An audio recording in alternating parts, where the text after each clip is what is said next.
Ethan Carver never meant to end up in the suburbs. He'd spent his life bouncing between city San Francisco's foggy streets, Chicago's biting winters, and a long stint in Boston, where he curated gritty art exhibitions that walked a fine line between bold and safe. But the art world turned on him. New owners took over his gallery. A smug consultant half his age called his work too introspective, and the grants vanished. Ethan didn't fight it. He packed his books, left his key on the chipped desk he'd sat at for 12 years, and walked away. The suburbs weren't an escape. He told himself, just a reset. He found a house on the edge of a gated Virginia community, a sterile grid of beige fences and gray houses that screamed early 2000s real estate brochures.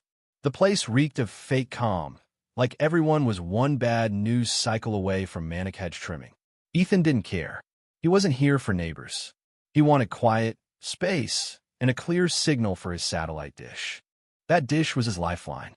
Ethan had plans for a backyard shed turned screening room, where he'd watch obscure German documentaries, Japanese minimalist films, and check plays no streaming service would touch.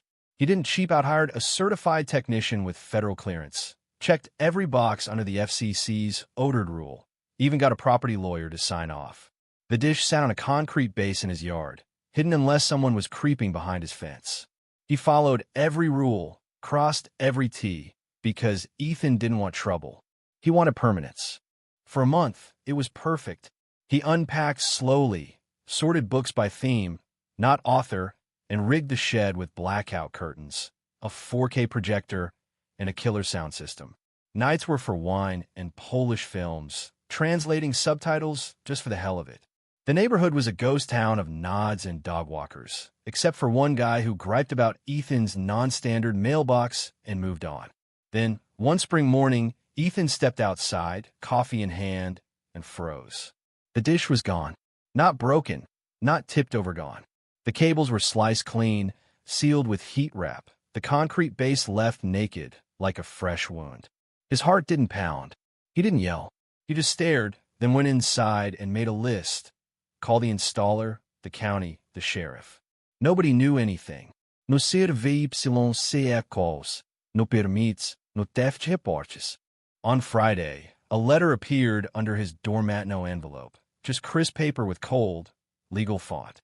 In the interest of architectural uniformity, your unauthorized satellite installation has been removed per community aesthetic guidelines. Future violations may incur penalties or code enforcement. No signature, no contact, just a chilling note. Patrol action logged 6:14 a.m. Wednesday. Ethan read it 3 times. His due lot 2,400 investment dish, tuner, signal booster stolen with surgical precision by a faceless HOA patrol. He called his lawyer, Rachel and Gwynn, who didn't sugarcoat it. They can't do this without a court order, not under federal law. Send a demand letter, but brace yourself, feel escalate. Escalate. The word hung heavy, not a response, but a campaign. Ethan didn't panic. He bought a safe, installed a backyard camera, and had his wiring checked for interference. He filed an FCC complaint, citing illegal signal tampering, knowing it'd take months, but trusting the system to grind forward. He wasn't after revenge, just a name, a face, someone to admit they'd crossed him. Until then, every night at 9 p.m., he aimed his projector at the HOA patrol office's wall, beaming stark, silent films, grainy eyes, desolate landscapes, dissonant violins. It wasn't chaos. It was art, cold and undeniable, the volume just under the noise ordinance. He sat on his porch, wine in hand, waiting for their move. They didn't confront him. They vanished into silence, his projections unanswered, the wall glowing night after night. But then came the tactic, subtle, insidious. A citation for unauthorized illumination slipped under his gate, accusing his light of disrupting administrative operations.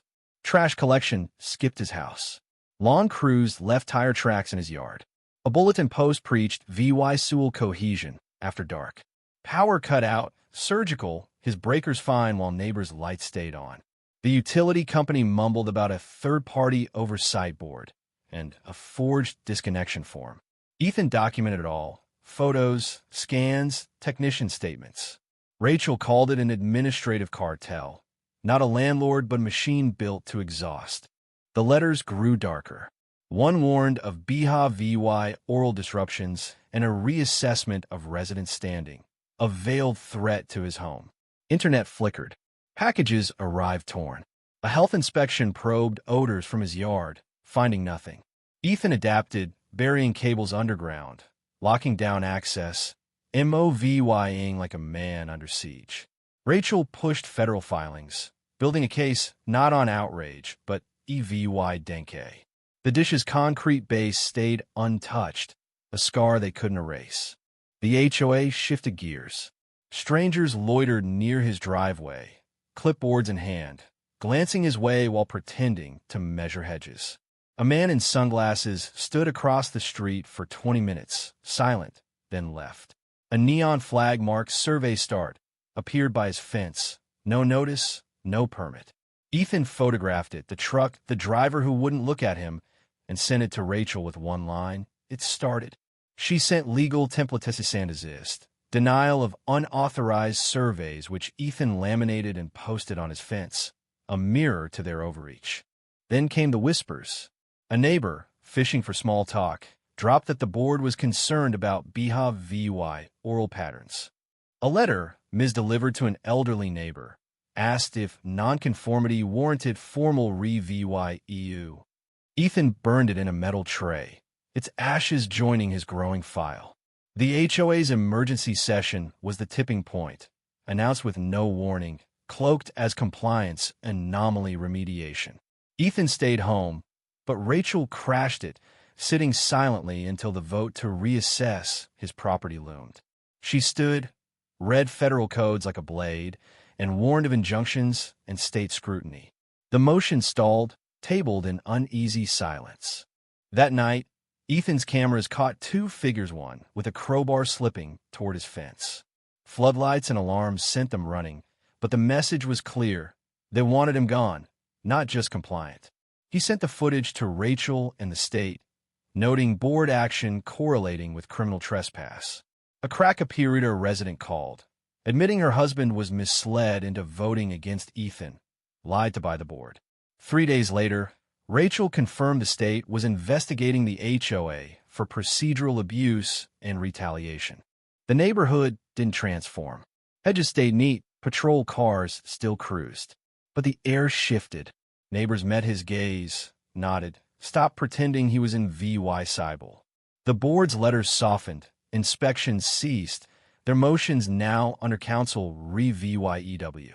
Ethan reinstalled a smaller dish, compliant and unchallenged. The projector stayed off its point made. A resident's note arrived, and signed. You didn't scream.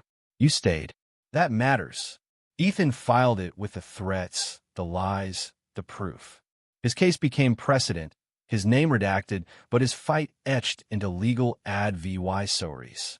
He lived quietly, cooking alone, reading obscure journals, lights dim, doors locked not from fear, but choice.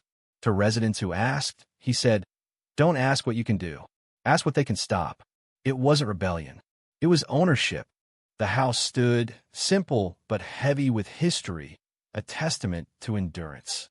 They tried to erase him, but Ethan Carver remained, a quiet defiance they couldn't rewrite. So what do you think? Was Ethan a hero for standing his ground, or a troublemaker who pushed too far? Should he have fought harder, maybe gone public, or was his silent resistance the real power move? Could you hold out against a system like that? Or would you cave to keep the peace? Drop your thoughts below, hit that like button if this got you fired up, and subscribe for more stories that'll make you question everything.